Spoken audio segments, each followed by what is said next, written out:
வணக்கம் நண்பா. இது உங்கள் ரெஸ்லிங் ஃபேமிலி 2.0. இன்னைக்கு இந்த வீடியோவில் பார்க்க போகிறது எதை பற்றி அப்படின்னா, கிளாஸ் இன் பாரிஸில் வந்து பிரான்சன் ரீட் விசஸ் ரோமன் ரெயின்ஸுக்கான ஒரு சிங்கிள்ஸ் மேட்ச் வந்து நடக்க போகுது. இந்த மேட்ச் வந்து ஒரு ஸ்டிப்புலேஷனாக நடக்க போகுது அப்படி மாதிரி இப்போ வந்து சொல்லப்படுது. அது இல்லாமல் இப்போ வந்து நம்முடைய ட்ரிபிள் ஹெச்சோட நிலை என்ன அப்படிங்கிறத பற்றி பார்க்கலாம். அது இல்லாமல் பேட் பிளட்டில் வந்து பிராக் லெஸ்னர் விசிஸ் ஜான்சனாவுக்கான ஒரு சிங்கிள்ஸ் மேட்ச் வந்து நடக்க போகுது. இந்த மேட்ச்சை வந்து ஒரு ஸ்டிப்புலேஷன் மேட்சாக வைக்கலாம் அப்படி மாதிரி இப்போ வந்து WWE வந்து ஒரு ஐடியாவில் இருக்காங்க அப்படிங்க மாதிரி இப்போ வந்து சொல்லப்படுது. இதை பற்றி இன்றைக்கி இந்த வீடியோவில் நம்ம டீட்டெயிலாக பார்க்கலாம். ஃபஸ்ட்டு நம்ம பார்க்க போகிறது யாரை பற்றி அப்படின்னா, அதாவது கிளாஸ் இன் பாரிஸில் வந்து ரோமன் ரெயின்ஸ் விசஸ் பிரான்சன் ரீடுக்கான ஒரு சிங்கிள்ஸ் மேட்ச் வந்து நடக்க போகுது. இந்த மேட்ச் வந்து எதுக்கு நடத்துகிறாங்க அப்படிங்கிறதுக்கான காரணமே இன்ன வரைக்கும் நம்முடைய ஃபேன்ஸுக்கு தெரியல. அதாவது WWE ரன்னிங்கில் பார்த்துக்கிட்டு இருக்கவங்களுக்கு வந்து தொடர்ந்து பார்த்துக்கிட்டு இருக்கவங்களுக்கு இது எதுக்கு வைக்கிறாங்க அப்படிங்கிறதுக்கான அர்த்தம் என்னன்னு புரியும். ஆனாலும் நம்முடைய ரோமன் ரெயின்ஸ் வந்து இப்போ ஃபர்ஸ்ட் டைமாக வந்து இப்போ தான் நம்முடைய ரோமன் ரெயின்ஸ் வந்து ஒரு சிங்கிள்ஸ் மேட்ச் வந்து விளையாட போகிறாரு. அது கிளாஸ் இன் பாரிஸில் வந்து விளையாட போகிறாரு. அது நம்முடைய பிரான்சன் ரீட் கூட வந்து ஒரு சிங்கிள் மேட்ச் வந்து நம்முடைய ரோமன் ரெயின்ஸ் வந்து விளையாட போகிறாரு. ஆனாலும் இந்த மேட்ச் வந்து ஒரு ஸ்டிப்புலேஷன் மேட்சாக வந்து நம்ம வைக்கலாம் அப்படி மாதிரி இப்போ வந்து ஒரு மிகப்பெரிய ஒரு ஹைப்னஸில் வந்து நம்முடைய WWE இருக்காங்க அப்படி மாதிரி சொல்லப்படுது. அது இல்லாமல் ஃபேன்ஸும் இந்த மேட்ச்சை வந்து அதிகமாக விரும்புகிறாங்க. அதுக்கான காரணம் என்ன அப்படின்னு கேட்டால், அந்த ஷூ.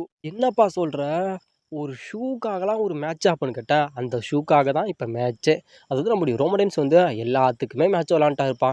அதாவது ரோமன் ரெயின்ஸ் வந்து டைட்டிலுக்கான மேட்ச் விளாண்டாரு, ராயல் ரம்பிளுக்கான மேட்ச் விளாண்டாரு, மனி இன் த பேங்க்கான மேட்ச் விளாண்டாரு.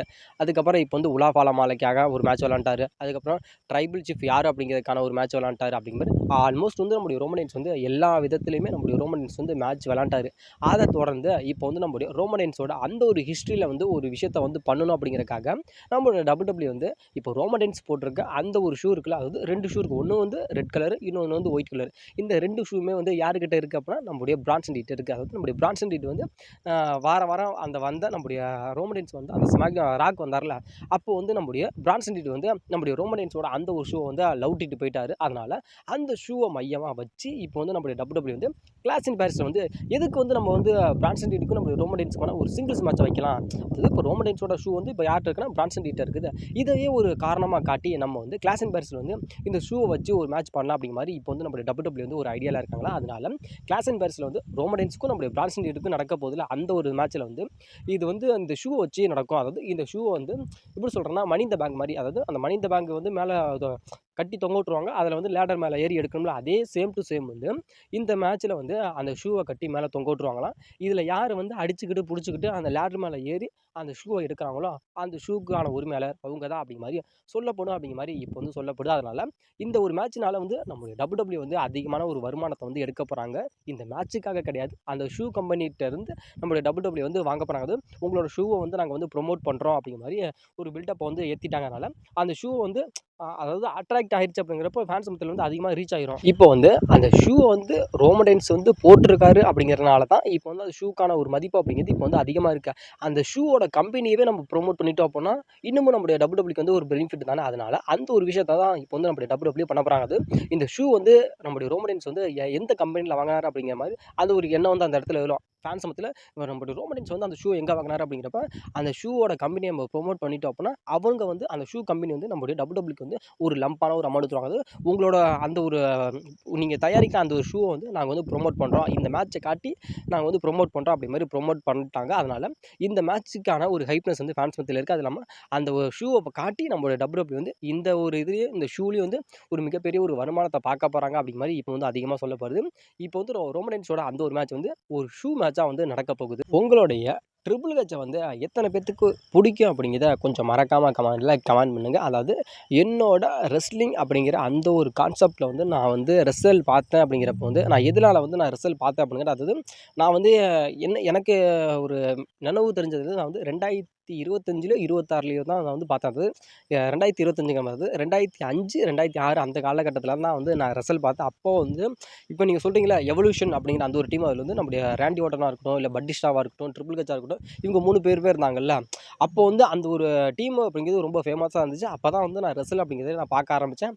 அப்போக்கி நம்மளுடைய ட்ரிபிள் ஹெச் எனக்கு ரொம்ப பிடிக்கும். அது இல்லாமல் பட்டிஸ்டாவாக இருக்கட்டும், ரேண்டி ஓட்டனாக இருக்கட்டும், இவங்க எல்லாத்தையுமே எனக்கு பிடிக்கும். அப்போ வந்து அவங்க எல்லாம் இருந்தாங்கன்னா ஒரு மிகப்பெரிய ஒரு கட்டுக்கோப்பான ஒரு ரெஸ்லராக வந்து இருந்தாங்க. ஆனாலும் இப்போ வந்து நம்முடைய சந்தர்ப்ப சூழ்நிலைகள் சரியில்லாத காரணத்தால இப்போ வந்து நம்முடைய ட்ரிபிள் ஹெச்சோட அந்த ஒரு நிலைமை அப்படிங்கிறது போயிருச்சு. அது இல்லாம அவரோட ஃபிசிக் அப்படிங்கிறது எல்லாமே போயிருச்சு. அதாவது இப்போ வந்து நம்முடைய ட்ரிபிள் ஹெச்சை நம்ம பார்த்தோம் அப்படின்னா, தொப்பியும் தொந்தையுமா தான் இப்போ வந்து நம்முடைய ட்ரிபிள் ஹெச் இருக்காரு. அதுக்கான காரணம் என்ன அப்படின்னா, 2000 அதாவது இப்போ 2000ல வந்து நம்முடைய ஹார்ட் சர்ஜரி வந்து நம்முடைய ட்ரிபிள் ஹெச் வந்து பண்ணிக்கிட்டதுனால, அவருக்கு வந்து எந்த விதமான வெயிட்டும் தூக்கக்கூடாது. அதாவது எப்படி சொல்கிறேன்னா, ஒரு அதிர்ச்சியான ஒரு விஷயத்த கேட்கக்கூடாது. அது இல்லாம வெயிட்டான பொருட்கள் வந்து தூக்கக்கூடாது அப்படிங்கிற மாரி டாக்டர் வந்து நம்முடைய ட்ரிபிள் ஹெச்க்கு வந்து கன்சல்ட் பண்ணதுனால, அந்த ஒரு விஷயத்த வந்து நம்முடைய WWE வந்து அதாவது நம்முடைய ட்ரிபிள் ஹெச் வந்து பண்ணாம இருக்கிறாரு. அதனால இப்போ வந்து அவரோட உடல் அப்படிங்கிறது ரொம்ப ரொம்ப தொத்தியும் தொந்தையுமா தான் இருக்குது. இப்போ வந்து ஒரு ஸ்க்ரீனில் பார்க்குறீங்களா, இது மாதிரி தான் இப்போ வந்து நம்முடைய ட்ரிபிள் ஹெச் வந்து இப்போ இருக்காரு அப்படிங்கிற மாதிரி சொல்லப்படுது. முன்னாடிலாம் வந்து நம்முடைய WWE ஒரு ஃபிசிக்கோட இருந்த ஒரு ரெஸ்லர் யாருன்னா, அது நம்முடைய ட்ரிபிள் ஹெச்சும் அதில் ஒரு ஆளாக இருந்தார். ஆனால் அப்போ இருந்த ஒரு கட்டுக்கோப்பு அப்படிங்கிறது இப்போ வந்து இல்லை. அது எதனாலனா நம்முடைய ஹார்ட் சர்ஜரி பண்ணிக்கிட்டதுனால மொத்த எல்லாமே அது ஒர்க் அவுட்டாக இருக்கட்டும், எந்த ஒரு இதுவுமே நம்ம உடலில் வந்து ஒரு கட்டுக்கோப்பாக வந்து இல்லை, வச்சுக்கல. அதனால தான் இப்போ வந்து நம்முடைய ட்ரிபிள் ஹெச் வந்து அப்போ இருந்ததுக்கும் இப்போ இருந்ததுக்கும் ரொம்ப ரொம்ப ஒரு சேஞ்சஸ் ஆகிட்டாரு அப்படிங்கிற மாதிரி இப்போ வந்து சொல்லப்படுது. முன்னாடி இருந்த ஒரு ட்ரிபிள் ஹெச் வந்து உங்களுக்கு பிடிக்குமா, இல்லை இப்போ இருக்க ஒரு ட்ரிபிள் ஹெச் வந்து உங்களுக்கு பிடிக்குமா அப்படிங்கிறத மறக்காமல் சொல்லுங்கள் ப்ரோ. உங்கள்கிட்ட வந்து இன்னொரு விஷயத்த வந்து நான் சொல்லிக்கிறேன் ப்ரோ. அதாவது எங்கள் ஊரில் வந்து இப்போ வந்து கபடி மேட்ச் வந்து நடந்துக்கிட்டு இருக்குது. அது ஸ்டார்டிங் ஆக போகுது. அதோட ஒரு இரைச்சல் சவுண்ட் வந்து கொஞ்சம் அதிகமாக கேட்கும். அதை மட்டும் எனக்காக கொஞ்சம் வந்து நீங்கள் வந்து கம்மி பண்ணிக்கங்க, சரிங்களா? அதாவது கபடி மேட்ச் வந்து ஸ்டார்ட் ஆயிடுச்சு. அதாவது நானும் கபடி பிளேயர் தான். நான் வந்து அங்கே விளையாட நான் போயிடுவேன். அதனால் நான் விளையாட போயிட்டு அப்படின்னா என்னால் வந்து நான் வீடியோ போட முடியாது அப்படிங்கிறக்காக நான் உட்காந்து ரெக்கார்ட் பண்ணிக்கிட்டு இருக்கேன். அதனால் கொஞ்சம் அந்த ஒரு நாய்ஸ் சவுண்ட்ஸ் மட்டும் கொஞ்சம் அதிகமாக கேட்கும். அதை மட்டும் கொஞ்சம் எனக்காக கொஞ்சம் கண்ட்ரோல் பண்ணிக்கங்க நண்பா.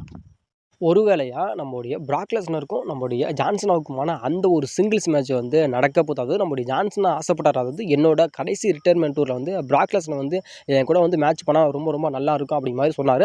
அந்த ஒரு விஷயம் வந்து இப்போ நடக்க போகுது. அதாவது பேடு பிளட் வந்து செப்டம்பர் 20ஆம் தேதி நடக்க போகுது. அந்த பேடு பிளட்டில் வந்து நம்முடைய பிராக் லெஸ்னருக்கும் நம்முடைய ஜான்சனாவுக்குமான ஒரு சிங்கிள்ஸ் மேட்ச் வந்து நம்முடைய WWE வந்து கன்ஃபார்ம் பண்ணி வச்சிருக்காங்க. அதாவது இந்த மேட்ச் நடக்குது அப்படின்னா ஒரு நார்மலான ஒரு மேட்ச் இல்லாமல் இந்த மேட்ச் வந்து ஒரு ஸ்டிப்புலேஷனை வந்து இந்த மேட்ச்சுக்கு இடையில வந்து ஆட் பண்ணால் ரொம்ப ரொம்ப நல்லா இருக்கும் அப்படிங்கிற மாதிரி WWE வந்து கன்சல்ட் பண்ணுறாங்களாம்.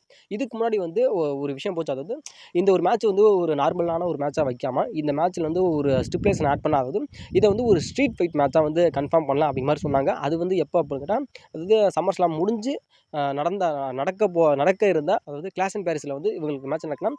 இதை வந்து ஒரு ஸ்ட்ரீட் ஃபைட் மேட்சாக வந்து கன்ஃபார்ம் பண்ணலாம் அப்படி மாதிரி இருந்தாங்க.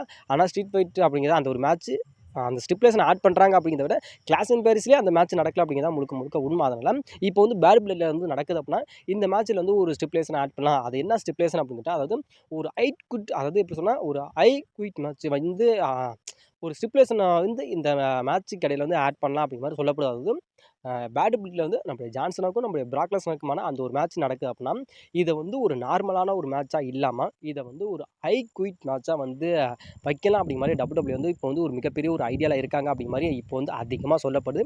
இது நடக்கிறதுக்கும் வாய்ப்புகள் அப்படிங்கிறது ரொம்ப ரொம்ப அதிகமாகவே இருக்குது அப்படிங்கிற மாதிரி சொல்லப்படுது. அது இல்லாமல் இப்போ வந்து கிளாஸ் அண்ட் பாரிஸில் வந்து நம்முடைய லோகன் பாலுக்கும் நம்முடைய ஜான்சனுக்குமான ஒரு சிங்கிள்ஸ் மேட்ச் வந்து இப்போ நடக்க போகுது. ஆனாலும் அந்த மேட்ச் நடக்குது அப்படின்னா அந்த மேட்ச்சுக்கு இடையில வந்து நம்முடைய ஜான்சனா வந்து நம்முடைய லோகன் பாலை வந்து பீட் பண்ணிட்டார் அப்படிங்கிறப்ப அந்த இடத்துல வந்து நம்முடைய பிராக் லெஸ்னர் கூட ரிட்டன் ஆவார் அப்படிங்கிற மாதிரி அதிகமாக சொல்லப்படுது. ரிட்டன் ஆகி திரும்பி அகைன் வந்து நம்முடைய பிராக் லெஸ்னர் வந்து நம்முடைய ஜான்சனா வந்து அட்டாக் பண்ணுவார்.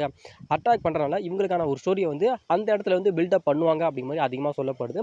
அதுக்கப்புறம் செப்டம்பர் 12 அதுக்கப்புறம் 19 இந்த 2 ஸ்மாக் டவுனுக்குமே வந்து நம்முடைய ரோமன் ரெயின்ஸ் வந்து அதாவது நம்முடைய பிராக் லெஸ்னர் வந்து அஃபிஷியலி வராரு அப்படிங்கிற மாதிரி WWE வந்து கன்ஃபார்ம் பண்ணிட்டாங்க. அதனால் இந்த 2 ஸ்மாக் டவுனை வச்சுக்கிட்டு நம்முடைய ஜான்சனாவுக்கும் நம்முடைய பிராக் லெஸ்னருக்குமான அந்த ஒரு ஸ்டோரி வந்து பில்டப் பண்ணவே முடியாது. அதனால் கண்டிப்பாக வந்து அந்த கிளாஸ் அண்ட் பாரிஸுக்கு வந்து நம்முடைய பிராக் லெஸ்னர் வந்து வருவார் அப்படிங்கிற மாதிரி அதிகமாக வந்து எதிர்பார்க்கப்படுது. அப்படி அந்த பேப்பருக்கு வந்தால் தான் நம்முடைய ஜான்சனாவுக்கும் நம்முடைய பிராக் லெஸ்னருக்குமான அந்த ஒரு மேட்ச் வந்து பேட் பிளட்டில் நடக்குதுல்ல அதுக்கான ஒரு பில்டப்பை வந்து ஏற்ற முடியும். அதனால் நம்மளுடைய அதிகமான ஒரு எதிர்பார்ப்பு வந்து அந்த எப்படி சொன்னால் கிளாஸ் அண்ட் பாரிஸில் வந்து லோகன் பாலுக்கும் நம்முடைய ஜான்சனாவுக்கான அந்த ஒரு மேட்ச் நடக்குதுன்னா அந்த மேட்ச்சில் வந்து எண்டிங்கில் வந்து நம்முடைய பிராக் லெஸ்னர் வந்தால் நல்லா இருக்கும் அப்படிங்கிற மாதிரி அதிகமாக ஃபேன்ஸால் எதிர்பார்க்கப்படுது. அப்படி ஒரு வந்து அட்டாக் பண்ணிட்டார் அப்படின்னா அதுக்கப்புறம் வந்து செப்டம்பர் 12ஆம் தேதி நடக்கிற ஸ்மாக் டவுனுக்கு வந்து நம்முடைய ஜான்சனாவும் வரலாம், நம்முடைய பிராக் லெஸ்னர் வரலாம். அந்த இடத்துல வந்து சொல்லலாம், அதாவது நம்முடைய ஜான்சனாவே சொல்லலாம், அதாவது எதுக்கு என்ன பிராக் லெஸ்னர் அட்டாக் பண்ணா அப்படிங்கிறதுக்கான ரீசனை வந்து அவர் கேட்கலாம். அது இல்லாமல் நம்ம அந்த இடத்துல வந்து நம்ம பிராக் லெஸ்னர் சொல்லலாம், அதாவது நான் வந்து இந்த ஒரு காரணத்துக்காக தான் நான் வந்து ஜான்சனாவை அட்டாக் பண்ணேன் அப்படிங்கிறத அந்த ஒரு காரணத்தை சொல்லலாம். அதாவது இவங்களுக்கான ஒரு ஸ்டோரி லைனை வந்து அதை வந்து பில்டப் பண்ணி பேட் பிளட்டில் வந்து இவங்களுக்கான ஒரு சிங்கிள்ஸ் மேட்ச் அப்படிங்கிறத விட இதை வந்து ஒரு குயிட் மேட்சாக வந்து வைக்கலாம் அப்படிங்கிற மாதிரி இப்போ வந்து WWE வந்து பிளான் பண்ணுறாங்க அப்படிங்கிற மாதிரி சொல்லப்படுது. ஒருவேளை இவங்களுக்கு மேட்ச் நடக்குது அப்படின்னா இதை வந்து ஒரு நார்மலான ஒரு மேட்ச்சாக வச்சா நல்லாயிருக்கும். இல்லை இப்போ வந்து நம்முடைய WWE வந்து கன்சிடர் பண்ணுற இந்த மேட்ச்சை வந்து ஒரு ஐ குயிட் மேட்ச்சாக வச்சா நல்லா இருக்குமா? இல்லை இது இல்லாமல் இல்லை ஒரு ஸ்ட்ரீட் ஃபைட் மேட்சாவோ இல்லை ஒரு நார்மல் மேட்சாவோ இல்லை ஒரு ஒரு எக்ஸ்ட்ரீம் ரூல்ஸ் மேட்சாவோ அப்படிங்கிற மாதிரி ஏதாவது ஒரு ஸ்டிப்புலேஷனில் வந்து இந்த மேட்சை வச்சா நல்லா இருக்குமா அப்படிங்கிற உங்களோட ஒப்பீனியன் என்ன அப்படிங்கிறத மறக்காமல் சொல்லுங்கள். அதாவது கரண்ட்டில் போகிற ஒரு விஷயம் என்னன்னா, இந்த மேட்ச் வந்து பேட் பிளட்லேருந்து இவங்களுக்குள்ள வந்து மேட்ச் நடக்குன்னா இதை வந்து ஒரு ஐ குயிட் மேட்சாக வந்து வைக்கலாம் அப்படிங்கிற மாதிரி தான் WWE வந்து இப்போ வந்து பிளான் பண்ணிட்டு இருக்காங்க. உங்களோட ஒப்பீனியன் பண்ணி என்ன ஒரு ஸ்டிப்புலேஷன் வந்து இந்த மேட்ச் கடையில் வந்து ஆட் பண்ணால் நல்லாயிருக்கும் அப்படிங்கிற அந்த ஸ்டிப்புலேஷனோட நேமை வந்து மறக்காமல் கமெண்ட் பண்ணுங்க. வீடியோ பிடிச்சிட்டா வீடியோக்கு லைக் பண்ணிட்டு நம்ம சேனலை மறக்காமல் சப்ஸ்கிரைப் பண்ணுங்க நண்பா. ஆனால் நிறைய பேர் வீடியோவே பார்க்கவே மாட்டேங்கிறீங்க. அது எதுக்காகன்னு தெரியல. ஆனாலும் என்னதான் இன்ட்ரெஸ்டிங்கான ஒரு வீடியோஸ் எல்லாம் போட்டாலும் சத்தியமாக சொல்கிறேன், வீடியோ அப்படிங்கிறது வியூஸ் அப்படிங்கிறது ரொம்ப ரொம்ப லோவாக போகுது. கொஞ்சம் பார்த்து செஞ்சீங்கன்னா பரவாயில்ல.